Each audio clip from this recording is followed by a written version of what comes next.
Olá pessoal, tudo bem? Eu sou o professor Thierry André Monaro e hoje eu vou conversar um pouquinho com vocês sobre a aula de número 32 de Geografia para a segunda série. Antes da gente falar especificamente sobre a aula, gostaria de apresentar para vocês dois recados. O primeiro, em relação ao teu registro de frequência no Classroom. É necessário você acessar a aula postada pela SED, clicar no número 1, que é da atividade obrigatória, realizar a atividade respondendo as questões e clicar em enviar. Aí sim a sua presença estará computada no Google Classroom. Em relação aos alunos que buscam atividades impressas na escola, é necessário que você devolva essas atividades e se informe na escola sobre as próximas atividades que você deve desenvolver, ok? Então vamos à nossa aula de hoje. Em relação ao conteúdo da aula, nós vamos perceber de que maneira que as condições físico-geográficas interferem nas atividades agrícolas e pecuárias. O objetivo, então, é nós entendermos, compreendermos que as condições naturais, elas podem favorecer ou dificultar o desenvolvimento da agricultura e da pecuária. De que maneira que a gente pode compreender o desenvolvimento da agricultura e da pecuária? Onde essas atividades se desenvolvem? Preste atenção na imagem. A imagem traz uma referência à terra, ao solo. Então, essa é a nossa primeira constatação. A agricultura e a pecuária se desenvolvem no solo. E o solo é fruto do quê? É consequência de quais processos? Em primeiro lugar, eu gostaria de destacar aqui para vocês uma organização desse processo de formação do solo. Uma sequência mesmo. É uma sequência que é necessário milhões de anos para que ela se efetive, a depender de fatores naturais também. Num primeiro quadro, nós temos uma rocha matriz sem alteração. Começa a sua alteração a partir dali. O que pode causar alteração numa rocha? A água? A temperatura? Ou outros condicionantes? Existem diversos fatores que causam essa alteração na rocha. O que está evidenciado aqui são dois fatores, o intemperismo e a erosão. O intemperismo ele pode ser de três formas diferentes. O intemperismo químico, que é quando a água decompõe a rocha. O intemperismo físico, que é quando a rocha simplesmente desagrega fisicamente, que pode ser ocasionado pela diferença de temperatura, e o intemperismo biológico, que é uma junção desses dois anteriores. A rocha vai ser decomposta pela água e, posteriormente, há uma desagregação física, o que possibilita, por exemplo, uma árvore ou um tipo de vegetação se desenvolver, causando a total desintegração da rocha. Se formos observar, então, a sequência da imagem, nós percebemos que no segundo quadro já há uma alteração na rocha matriz. O solo ele está sendo formado. A rocha vai se desintegrando, vai perdendo seus pedacinhos, que nós chamamos de sedimentos, e eles vão sendo depositados na camada superior. Na sequência ainda, no terceiro momento, nós já temos inclusive o desenvolvimento da vegetação nessa área superficial, mesmo que o solo ainda não seja muito profundo. E no quarto quadro, nós temos então um solo profundo, já com diferentes camadas de alteração. De baixo para cima, nós teremos a rocha-mãe, que é a rocha matriz, que nós também poderemos chamar de horizonte R, e na sequência nós teremos os demais horizontes. O horizonte C, o B e o A, que seria o mais superficial. Acima do horizonte A, nós também temos a camada de matéria orgânica, gerado pela própria vegetação. O que foi possível perceber ao longo dessa imagem é que o solo, a terra, é resultado de uma decomposição e de uma desintegração da rocha. Os sedimentos provocados por essa desintegração é que formam o solo como nós conhecemos hoje, sob o qual nós construímos as nossas casas, as cidades e também se desenvolvem as atividades agrícolas e pecuárias. E a erosão? Como participa desse processo? Bom, a erosão é desenvolvida por diferentes agentes. Pode ser a água da chuva, pode ser o próprio ser humano, como também podem ser outros agentes de erosão. É importante você lembrar que erosão é o desgaste e o transporte desses sedimentos para um outro local. Então, o agente erosivo vai desgastar a rocha e conduzir esses sedimentos para um outro local. E, a partir do momento que esses sedimentos se depositam, eles serão, então, considerados solo. Sendo assim, nós temos dois processos bem importantes nessa formação do solo, que é o intemperismo e a erosão. A partir do momento que o solo está formado, os processos continuam, eles não param e eles continuarão então formando o solo tal qual nós temos hoje. E aí, vamos então exercitar um pouquinho? Falamos ainda há pouco sobre os diferentes tipos de intemperismo e a pergunta é a seguinte: o que é intemperismo químico? Letra A, desagregação física das rochas? Letra B, decomposição das rochas com a presença de água? Letra C, quando a árvore causa a quebra da rocha? E letra D, a temperatura realiza a decomposição da rocha?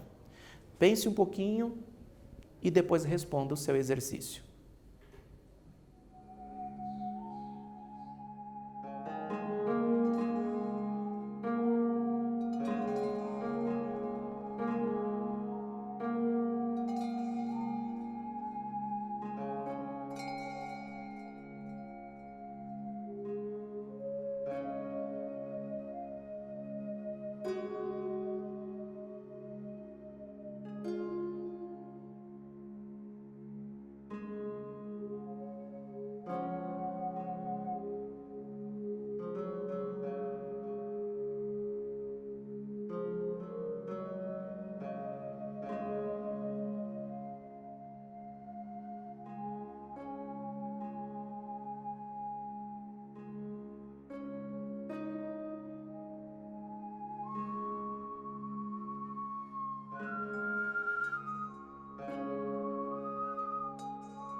E aí, pessoal, conseguiram resolver o exercício?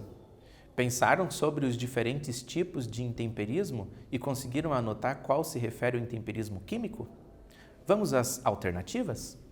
Letra A, desagregação física. Isso é intemperismo químico? Não, isso é intemperismo físico. A rocha simplesmente quebra. Letra B, decomposição das rochas com a presença de água? Já encontramos a resposta do nosso exercício, não é? Essa seria a definição de intemperismo químico. A letra C diz que a árvore causa uma quebra na rocha, isso é resultado de intemperismo biológico. E a letra D, a temperatura realiza a decomposição da rocha. A temperatura não vai realizar decomposição em momento algum. O que ela vai realizar é a desagregação, a quebra da rocha.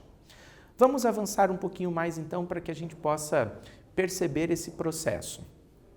Falamos num primeiro momento sobre erosão e intemperismo, como que isso causa a formação do solo.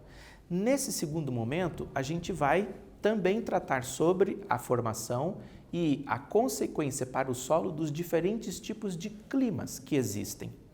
Por exemplo, essa imagem traz um corte lateral de um determinado tipo de solo. Nesse corte é possível perceber diferentes cores. A gente sai lá da parte mais superior, superficial, de uma cor marrom, passa pelo amarelo, aqui embaixo um alaranjado e nós conseguimos perceber essas diferentes cores com muita facilidade. O que isso quer nos dizer? Veja bem, no processo de formação do solo, nós teremos então o intemperismo químico que vai ser resultado da decomposição da rocha causado pela água, certo? Ou seja, um clima úmido em que as chuvas sejam constantes vai gerar uma decomposição maior dessas rochas. Portanto, apresentarão esses solos diferentes horizontes, como vocês podem ver aqui nessa imagem. Então, climas úmidos, por conta de que a chuva será constante, causará uma decomposição mais intensa dessas rochas ao longo dos anos. Coloquei aqui então para vocês que quando nós encontramos um perfil de solo como esse, nós temos o que chamamos de um solo maduro, que é um solo que apresenta diferentes horizontes. Um solo resultado de uma decomposição intensa dessas rochas. Características do solo maduro: horizontes bem definidos, os solos são profundos, então proporciona o desenvolvimento de uma planta maior, então nós teremos árvores mais altas em áreas de solos maduros porque eles são mais profundos e as raízes conseguem entrar mais no solo e dar a sustentação para a vegetação. Os climas, então, são úmidos, e a gente já tinha dito, porque é o clima úmido que proporciona o solo ser profundo, e vai predominar, então, nessas áreas, intemperismo químico, por conta da ação da água da chuva. Agora, a gente precisa perceber que existem diferentes tipos e níveis de formação do solo. Observe essa sequência de imagens. Nós temos a rocha mãe sem desintegração, sem decomposição, e na sequência 3 outros perfis de solo. Num primeiro perfil, nós temos uma camada fina, de solo que já está formado, resultado dessa decomposição ou desintegração da rocha. Só que nesse perfil não há uma vegetação alta. Por quê? Porque a rocha mãe, a rocha matriz, está muito bem formada ainda e não proporciona o desenvolvimento de vegetação mais alta. No terceiro perfil, nós já temos uma vegetação que se forma e aparece mais um horizonte no solo. Porém, a rocha matriz, a rocha mãe, ainda está bem desenvolvida. Nesses 2 perfis, no centro, nós teremos então o que nós chamamos de um solo jovem, que é quando esse solo apresenta poucos horizontes, justamente porque a desintegração da rocha ela é menor quando comparado à decomposição que acontece no intemperismo químico, lugares de climas úmidos. Então, basta a gente lembrar que, se em climas úmidos o intemperismo químico predominará e o solo será maduro, com mais horizontes, num solo jovem, nós teremos então o contrário acontecendo. Vai predominar o intemperismo físico, que é essa quebra, essa desagregação da rocha, provocado pelas diferenças de temperatura, por exemplo, e o intemperismo químico não será tão intenso, ou seja, não vai apresentar tantos horizontes, porque a rocha não será tão alterada como ocorre em lugares em que a água está presente. Esse último perfil, nós já percebemos uma árvore alta, bastante vegetação e um solo com várias camadas em profundidade. Esse é um solo maduro. Essa é a diferença do solo jovem para o solo maduro. Características do solo jovem: poucos horizontes, eles são rasos, os climas serão áridos e semiáridos, ou seja, a chuva ela é em pequenas quantidades, quando existe, e vai predominar então o intemperismo físico. Que tal a gente passar então para um novo exercício? Observe então os dois perfis de solo a seguir e responda: qual deles é típico de locais de climas úmidos? Justifique a sua escolha. Observe que o primeiro perfil apresenta poucos horizontes representados pelas letras A e R. E o perfil 2 apresenta diferentes horizontes, também representados por diferentes letras. Pare, pense e escreva sua resposta.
E aí, pessoal, conseguiram pensar e resolver o exercício? A pergunta era a seguinte: observando os dois perfis, qual deles representa um perfil de solo de uma área que tenha um clima úmido? E você precisava justificar a sua resposta. Bom, observando os desenhos, a gente percebe que o perfil 2 apresenta diferentes horizontes e em maior número quando comparado ao perfil 1. Ou seja, o perfil 2 é o que representa um local de clima úmido, porque o perfil 1, como tem poucas camadas, poucos horizontes, é resultado de intemperismo físico. Perfil 2, porque apresenta horizontes bem definidos, com decomposição intensa causada pelo intemperismo químico, típico de lugares chuvosos. Ou seja, respondemos e justificamos. Vamos avançar um pouquinho mais? Já conversamos então sobre o processo de formação do solo e a ligação que os climas possuem nesse processo. Agora, a partir do momento em que o solo está formado, nós também teremos a possibilidade de reconhecer diferentes formas de relevo. E quando nós reconhecemos as diferentes formas, o objetivo ao estudá-las é que a gente faça o uso melhor dessas formas. A agricultura, ela vai se desenvolver muito melhor em lugares planos do que necessariamente numa montanha. Principalmente a agricultura moderna, em que se utiliza muita máquina no processo de produção. Agora, a agricultura mais simples, ela também pode ser desenvolvida numa região montanhosa. Não é impossível, mas a montanha se torna um fator limitante para o desenvolvimento da agricultura. Bem como a pecuária. Criar animais num ambiente em que o relevo seja plano é muito melhor para o animal e para quem cria do que necessariamente criar o animal numa área de morro. Dependendo do animal, isso nem será possível desenvolver. Veja aqui então as duas imagens. Numa delas nós temos diversas colheitadeiras numa área de relevo muito plano. Então por isso eu dizia agora há pouco para vocês, lugares planos possibilitam o desenvolvimento da agricultura com maior facilidade.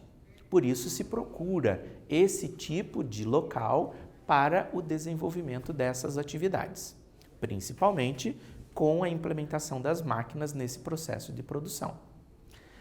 E a outra imagem é uma área de morro em que foi desenvolvido o sistema de jardinagem com os terraços, que é a técnica do terraceamento, que vai possibilitar então o desenvolvimento do plantio, o desenvolvimento da agricultura, mesmo em áreas de morros. É claro que plantar numa área plana é muito mais fácil do que o cultivo numa área de morro, mas existem técnicas específicas para isso. Ou seja, o relevo é determinante para a agricultura e a pecuária e o resultado da sua produção. Coloquei alguns pontos importantes aqui para a gente. Primeiro, nós lembrarmos que de fato o relevo pode ser algo que limita ou algo que facilita esse desenvolvimento das atividades. Aqui nós estamos falando muito sobre agricultura e pecuária, mas nós poderíamos também pensar sobre as atividades urbanas. As atividades urbanas, os locais onde a maior parte da população brasileira vive, quando é num lugar plano, também é muito melhor para a própria população do que viver em áreas de morros, o que também pode ser um problema para a população. O outro ponto é que cada forma de relevo vai exigir, então, uma técnica específica para o desenvolvimento da agricultura ou da pecuária. Nesse caso, nós temos duas imagens. A que representa a agricultura intensiva é aquela em que nós temos diferentes colheitadeiras, diferentes máquinas, fazendo, então, esse processo da agricultura no solo. A outra imagem, que representa os terraços numa área de morro, nós já temos então um sistema de produção que chamamos de jardinagem, desenvolvido sobretudo em áreas do sudeste da Ásia, que possibilita ao país, por exemplo, a China, que tem um relevo super acidentado de muitos morros e montanhas, o desenvolvimento da agricultura. Então, as técnicas precisam ser adaptadas aos locais. Em relação à nossa segunda questão, para vocês pensarem um pouquinho e responderem. Qual técnica pode ser utilizada, então, em locais de relevo montanhoso? Plantio direto? Pousio? Rotação de culturas? Ou terraceamento? Pense um pouquinho e depois marque a sua resposta correta.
E aí, pessoal, conseguiram encontrar a resposta correta?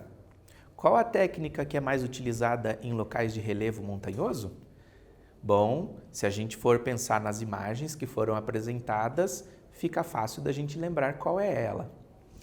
A primeira, plantio direto? Não. A segunda, pousio, que é quando você deixa a área em repouso para fazer o plantio depois?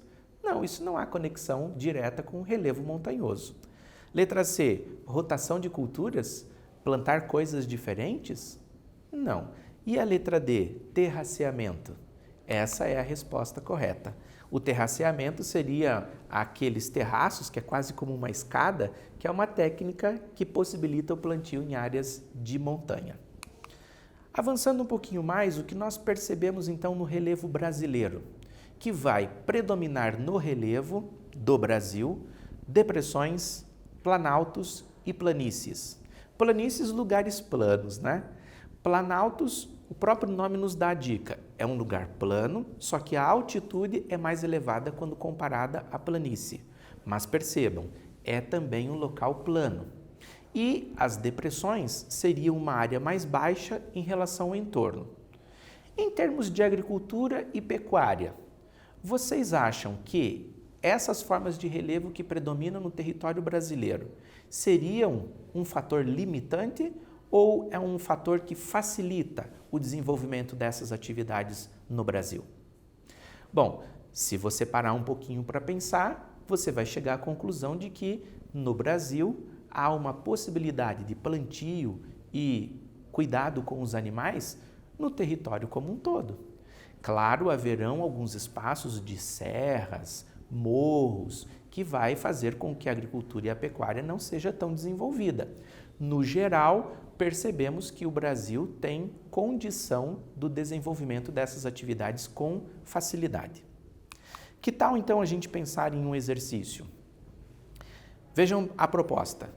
Informações sobre características do relevo são indispensáveis para o planejamento das atividades rurais e urbano-industriais. Facilitar o desenvolvimento dessas atividades ou liste 3 fatores que podem limitar ou facilitar o desenvolvimento dessas atividades, relacionando-as com as formas de relevo. Pare e pense um pouquinho em relação às formas de relevo que temos no Brasil, que tipo de atividade econômica, e pode ser também do ambiente urbano, elas podem ser facilitadas ou dificultadas por conta dessa forma. Relacione a forma de relevo com esses condicionantes. Pense um pouquinho e coloque sua resposta.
E aí, pessoal, conseguiram listar as formas de relevo e os fatores? Eu consegui. Em relação às montanhas, haverá uma limitação por conta do próprio relevo. Precisaremos de técnicas específicas para desenvolver a agricultura. As planícies facilitam o desenvolvimento das atividades humanas, porque o lugar é plano. E em áreas de planalto, as atividades urbano-industriais podem acontecer com facilidade e também é um lugar adequado para a implantação de usinas hidrelétricas, por exemplo, porque há possibilidade de construção de barragens em áreas de quedas de água. Percebendo então o que nós conversamos durante essa aula, nós relacionamos as diferentes condições naturais e as atividades econômicas. Revisamos os agentes externos, intemperismo, erosão, relacionamos as formas de relevo em relação às atividades econômicas, dando um destaque especial à agropecuária. Agradeço a cada um de vocês e até a nossa próxima aula.